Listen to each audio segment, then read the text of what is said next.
बच्चों, IQ का धुआंधार सवाल।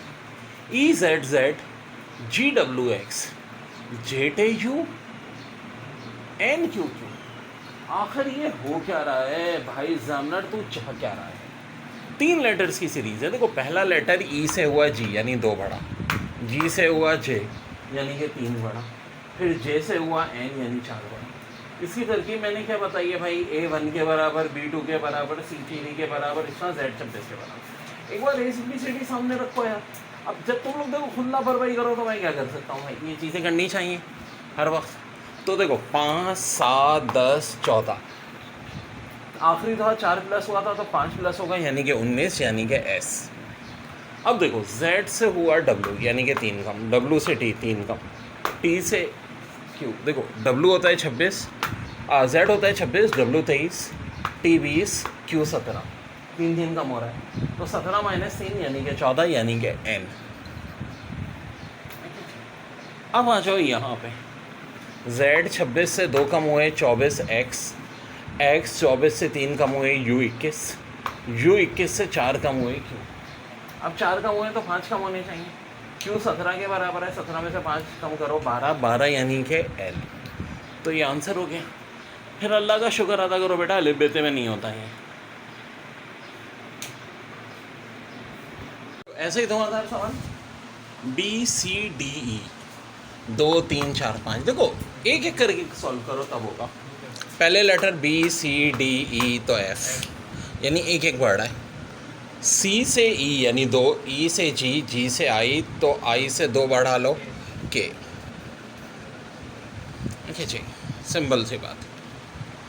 अब यहाँ देखो इस थर्ड लेटर में D होता है 4 के बराबर, G 3, फिर J 10, 3 वर्ड है, M 13 तो 3 और बढ़ा लो, M में 13, P यानी कि 16, लास्ट E 5 + 4 9 क्योंकि I 9 होता है, M 13 होता है, 9 + 4 13, 13 + 4 17 यानी Q 17 + 4 21 यानी कि U। ये ऑफ कोर्स F है, FQBU। देखिए बड़ा अच्छा चले। 2 + 3 = 13, 3 + 3 = 18, 4 + 3 = 25, 5 + 4 क्या होगा? तो ज़रा घूर के देखो करा क्या एग्जामिनर ने। एग्जामिनर भाई तू छता क्या है? तो देखो बोलो यार 2 + 3 तो 13 नहीं होता है, इस साल में कहानी कुछ और है। अच्छा यहाँ देखो 2 3 + 3 18 हो गया, मैं सब पकड़ूंगा। 3 + 3 तो 18 नहीं होता, लेकिन 3 का स्क्वायर + 3 का स्क्वायर 9 + 9 18 होता है। तो गौर से देखो 3 का स्क्वायर 9 + 2 का स्क्वायर 4 + 9 13 होता है, बिल्कुल होता है। अब देखो पैटर्न ऐसे मैं पकड़ता हूँ। बहुत सारे क्वेश्चन मैं भी पहले इधर करा रहा होता हूँ, ठीक है, लेकिन अब ज़ाहिर है मैंने तो IQ की बुक्स तक इतनी सारे लिखी है तो ज़ाहिर है इसलिए बहुत तेज़ पकड़ लेता हूँ। तुम लोग ज़ाहिर है मेरे साथ रहोगे, हो जाएगा तेज़। 3 का स्क्वायर 9, 4 का स्क्वायर 16, ऑफ कोर्स 25 आ रहा है। तो देखो 4 का स्क्वायर 16, 5 का square 25, 41 is your answer. In 30 ounce solution 40% is alcohol. If 30 ounce of water is added to the solution, what is percentage of new solution is alcohol? यानी total mixture कितना था 30 ounce, इसमें 40% सलूशन अल्कोहल था। पहले तो 30 का 40% निकाल लो, इसका मतलब है 12। अल्कोहल की वैल्यू 12 थी जब सलूशन कितना था 30 ounce।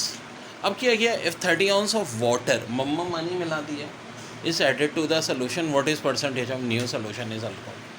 तो भाई अल्कोहल तो उतना ही रहा। ये जो सलूशन है टोटल 30 था, इसने मज़ीद 30 मिला दिया, ये हो गया 60। अल्कोहल कितना है बदस, तो 12 ही है। अब हम इसकी परसेंटेज निकालते हैं। क्या करेंगे, 12 को डिवाइड किससे करेंगे, 60 से, और मल्टीप्लाई कर देंगे 100 से, तो जी आ जाएगा 20% आंसर।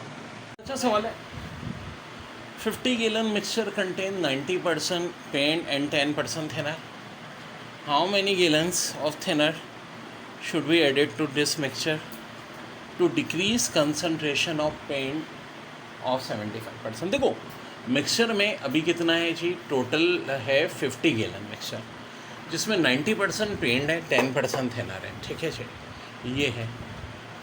और कह रहे हैं how much gallons of thinner should be added to this mixture to to decrease the percentage concentration of paint to 75%, यानी पेंट की कंसनट्रेशन 70। अच्छा वैसे तो बहुत सारे इसके सबके फार्मूले भी होते हैं मेरे पास, लेकिन फिर फार्मूलों में ना कंफ्यूज भी हो जाओगे, याद रखना है तो ये बड़ी अच्छी लॉजिक से करा देंगे।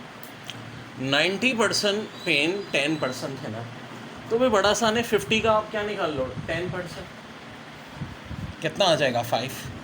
ये तो गई थिनर की क्वांटिटी, 50 में से 5 माइनस कर दो 45, ये हो गई पेंट की क्वांटिटी। भाई ये तो 90 तो परसेंट की बात थी ना, 50 का 90% 45 और 50 का 10% 5। अब कह रहे हैं कि थिनर को बढ़ाओ, कितना बढ़ाओ भाई, इतना कि पेंट की क्वांटिटी कितनी रह जाए 75% रह जाए। तो देखो बड़ी अच्छी ट्रिक मेरी देख लो, अभी थिनर खाली कितना है 5, अब पेंट को तो हमने 45 ही रखना है, ठीक है मेरे भाई। थिनर को कितना इंक्रीज़ करें, थिनर को कितना इंक्रीज़ करें कि क्या परसेंट आ जाए 75% हो जाए पेंट। अब देखो थोड़ी सी अकल यूज़ करो, अगर पेंट 75% है तो इसका मतलब थिनर कितना होगा 25%। अच्छा अब 75 और 25 का रेशो कितना होता है 3:1, ये बड़ी टेक्निकल बात है। यानी कि इसका मतलब है पेंट हो 3 हिस्से और थिनर हो 1 हिस्से, पेंट हो 3 हिस्से थिनर हो 1 हिस्से। देखो तो पेंट तो हमें 45 ही रखना है, 3:1 का रेशो, 45 को 3 से डिवाइड करो तो कितना आता है 15। इसका मतलब है थिनर की टोटल क्वांटिटी कितनी कर दो 15 कर दो। अगर थिनर की टोटल क्वांटिटी 15 हो जाएगी तो 45 और 15 का रेशो 3:1, यानी कि 75% पेंट और ऑफकोर्स 25% थिनर। तो अभी थिनर कितना है 5 है, 5 से 15 करना है तो कितना ऐडअप करना पड़ेगा 10। सिंपल यार, 15 में से 5 माइनस कर दो तो आंसर होगा 10। Very very very important. पता होता है किस साल में कन्फ्यूजन होती है, तो जैसे एक और सवाल करा देते हैं।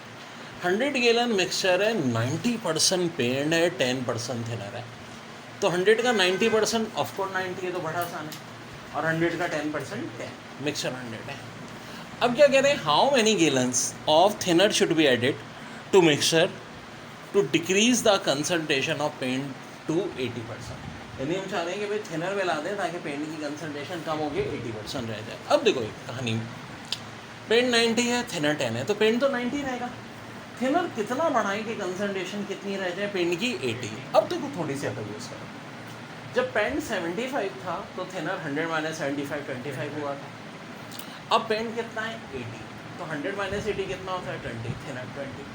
80 और 20 का रेशो क्या होता है 4:1। यार बड़ा आसान है, 20 से डिवाइड कर दो छोटे वाले नंबर से, 4:1। यानी अगर पेंट 4 पार्ट होना चाहिए तो थिनर 1 पार्ट होना चाहिए। तो अगर पेंट 90 है थिनर कितना निकलेगा 4 से डिवाइड कर दो। भाई देखो ना, इससे पहले क्या हुआ था 75 25 था, तो हमने कहा था 3:1 का रेशो होना चाहिए, अब होना चाहिए 4:1, तो यहाँ 4 से डिवाइड कर दो। 90 को 4 से डिवाइड करेंगे 22.5, इतना थिनर होना चाहिए, तब जाके रेशो 80:20 होगा।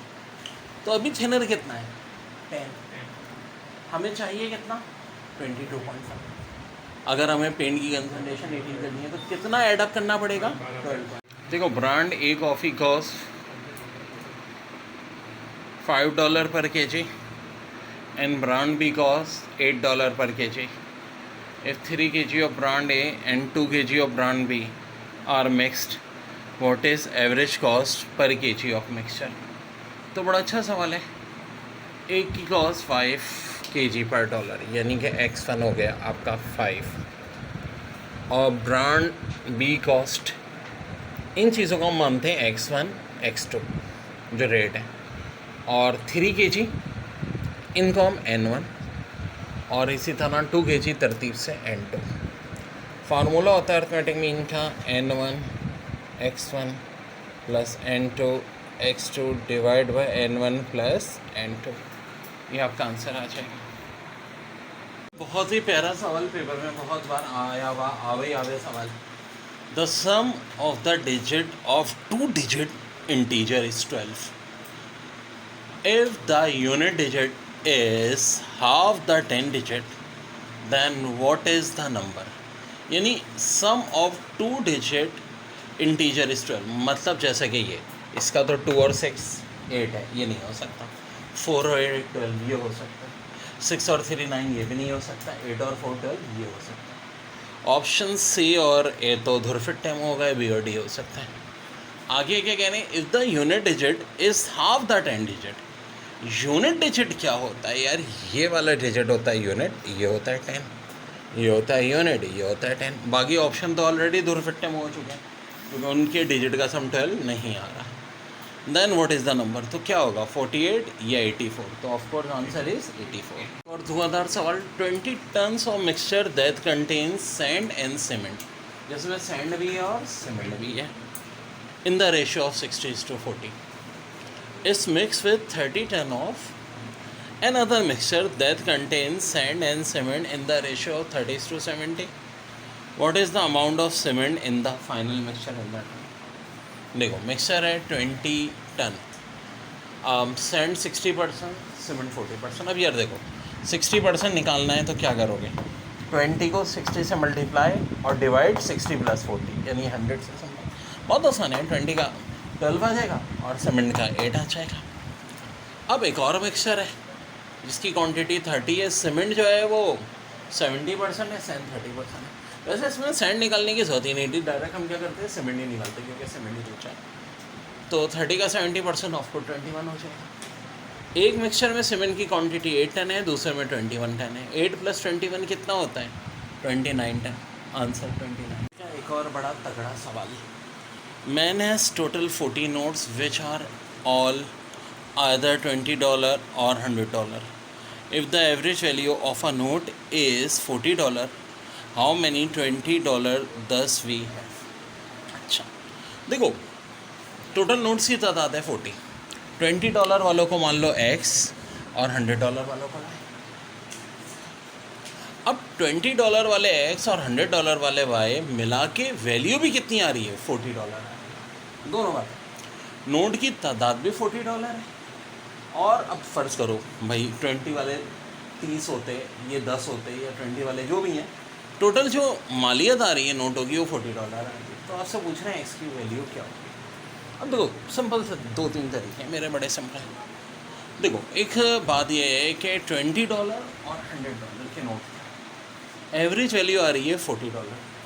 40 20 के ज़्यादा करीब है, 100 के 20 के, तो इसका मतलब 20 वाले डॉलर की तादाद ज़्यादा है। 40 नोट जो है उनमें $20 की तादाद ज़्यादा है। तो ये तो ऑप्शन तो नहीं हो सकते, 10 तो कम हो गए, 20 तो इक्वल हो गए, या तो 30 हो सकते हैं या 35 हो सकते हैं। सिंपल से लॉजिक बन गया, बड़ा आसान हो गया। तो डेयर अब अगर ये $30 है, ऑफ कोर्स इसमें हम जो इनको डिवाइड करेंगे, ये जो 40 आएगा डिवाइड किससे करेंगे, x + y से। अर्थमेटिक मीन का अगर हम इस्तेमाल करते हैं x + y यानी ऑलरेडी ये 40 है, ठीक है, यानी कि 40 = 1600। टोटल वैल्यू आनी चाहिए 1600। अब देखो दो पॉसिबिलिटीज़ हैं, क्या क्या, या तो ये $20 वाले नोट 30 हो सकते हैं या 5 हो सकते हैं। और $20 वाले नोट 30 होंगे तो $Y वाले कितने होंगे, 10, क्योंकि टोटल तादाद कितनी है, 40। चलो मैं 30 रख के देखता हूँ, 30 20 ये मल्टीप्लाई और y की जगह 10। अगर 1600 आ रहा है तो मेरा आंसर यही है, ऑफ कोर्स जी 1600 आ रहा है। तो इसका मतलब है $20 वाले नोट कितने होंगे, 30 होंगे। अगर 30 से नहीं आता तो मैं 35 से चेक करता, उसकी ज़रूरत ही नहीं पड़ी। हाँ अगर मैं x 35 लेता तो y क्या लेता, 5 लेता। उससे आप लोग खुद कीजिएगा, ऑफ कोर्स उससे आंसर हमारा $1600 नहीं आएगा। 1600 क्यों, 40 तो ये डॉलर होगा और ये नीचे x + y इधर डिवाइड उधर जाएगा मल्टीप्लाई। तो बच्चों सवाल था sec square theta + tan square theta = 7 find cos theta. हाँ फिर वही पंगा आ रहा है, क्वेश्चन है sec और tan में और पूछ रहे हैं cos। यार एक चीज़ हमें ज़रूर पता है कि cos और sec की रिलेशन है। cos और sec एक दूसरे के क्या होते हैं, रेसिप्रोकल होते हैं। तो कुछ कहानी बन सकती है हमारे यहाँ पर, जी हाँ बिल्कुल बन सकती है। अब कैसे, ये देखना। सो डेयर ये जो फार्मूला है 1 + tan square theta = sec square theta है कि नहीं, क्या इसको मैं रीअरेंज कर सकता हूँ, बिल्कुल कर सकता हूँ। देखो ये tan स्क्वायर है, इधर प्लस है, इधर जाके क्या हो जाएगा माइनस। इसको लिख सकता हूँ sec square theta - tan square theta = 1। है कि नहीं? ये तो हमारा फार्मूला हो गया और क्वेश्चन ये, दोनों ही क्वेश्चन को ऐड अप कर दो तो -tan² प्लस tan² कैंसिल होगा, बिल्कुल होगा। 2 sec स्क्वायर थीटा बराबर हो गया 7 + 1 यानी कि 8 के। sec स्क्वायर थीटा क्यों, इन्होंने कोई क्वाड्रेट का नहीं पूछा तो वो टेंशन लेने की जरूरत नहीं है। 8/24 sec थीटा ऑफ कोर्स +-2, लेकिन क्वाड्रेट की इन्होंने बात ही नहीं की है। ये sec थीटा, तो cos थीटा क्या हो जाएगा, sec का अपोजिट 1/2। और ये इस क्वेश्चन का कॉन्सेप्ट होता है वर्क आप कितने डेज में कर रहे हो और वर्किंग एबिलिटी। जैसे कि फ़र्ज़ करो ए काम को कर रहा है 2 दिन में, बी कर रहा है उसी काम को 1 दिन में, तो वर्किंग एबिलिटी किसकी ज़्यादा होगी, ए की या बी की? बी की। यार आपको काम करने में 2 दिन लग गए, इसका मतलब आप निकम्मे हो, और अगले ने वही काम 1 दिन में कर लिया, इसका मतलब वो चापुक दस्त है। तो इसका मतलब वर्किंग एबिलिटी उल्टी होगी। ये तो नंबर ऑफ डेज हो गए, वर्किंग एबिलिटी क्या हो जाएगी उल्टी, इसकी 1 हो जाएगी, इसकी 2 हो जाएगी। पहले इस कॉन्सेप्ट को देखिए, बड़ा अच्छा है। Jack can do a certain job in 20 days while Tom can do same job in 25 days. Both do the total amount of rupees 450. Find the amount that should be given to Jack, assuming that each person is paid according to ratio of the work job. देखो भैया, नहीं कि वही concept है कि Jack ने काम किया 20 दिन में, टॉम ने काम किया 25 दिन में। तो ये जो टॉम भाई हैं और जैक भाई, ठीक है, जैक भाई ने 20 दिन में काम किया है तो कम दिन में काम कर लिया, साल की वर्किंग एबिलिटी ज़्यादा है, तो वर्किंग एबिलिटी हमेशा उल्टी हो जाएगी। टॉम की वर्किंग एबिलिटी जो है ये क्या होगी, देखो जैक ने काम किया 20 दिन में, टॉम ने 25 दिन में, तो जैक की वर्किंग एबिलिटी 25 और टॉम की वर्किंग एबिलिटी 20। आपसे क्या पूछ रहे हैं कि assuming that each person is paid according to ratio of the job done, working ability के हिसाब से या जितनी वो जॉब कर रहा है उसके हिसाब से पैसे मिल रहे हैं, तो ए के हिस्से में 25 आने चाहिए, ठीक है, यानी जैक के, और टोटल वैसे इन दोनों का रेशियो कितना बन रहा है, 25 + 20, और मल्टीप्लाई इसको किससे कर देंगे, अमाउंट से। अमाउंट कितना है 450, 20 + 25 कितना हो जाएगा 45, 450 को 45 से डिवाइड कर लेंगे। जब 450 को 45 से डिवाइड करेंगे 10 आएगा, 10 को 25 से मल्टीप्लाई कर दीजिए, 250 जो आ रहा है। देखो बच्चों, ऐसे ही सवाल है, A can do a job in 3 days while B can job in 5 days. If both do the total amount of rupees 800, find the amount that should given to A, assuming that each person is paid according to the ratio of the job done. तो A काम कर रहा है 3 दिन में, B काम कर रहा है 5 दिन में। A की वर्किंग एबिलिटी उल्टा हो जाएगा 5, B की working ability 3।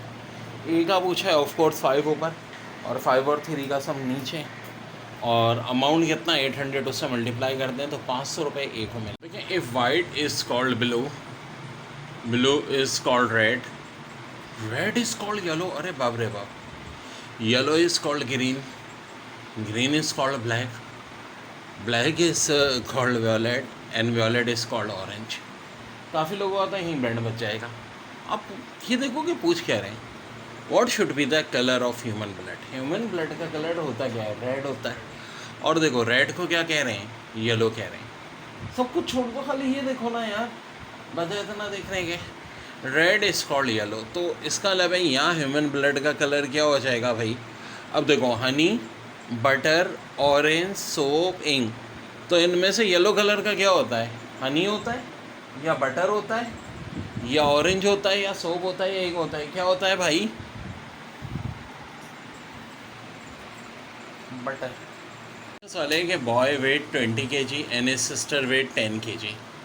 In 2 years the boy weight grows by 60% while his sister weight grows at 3 times his rate of growth.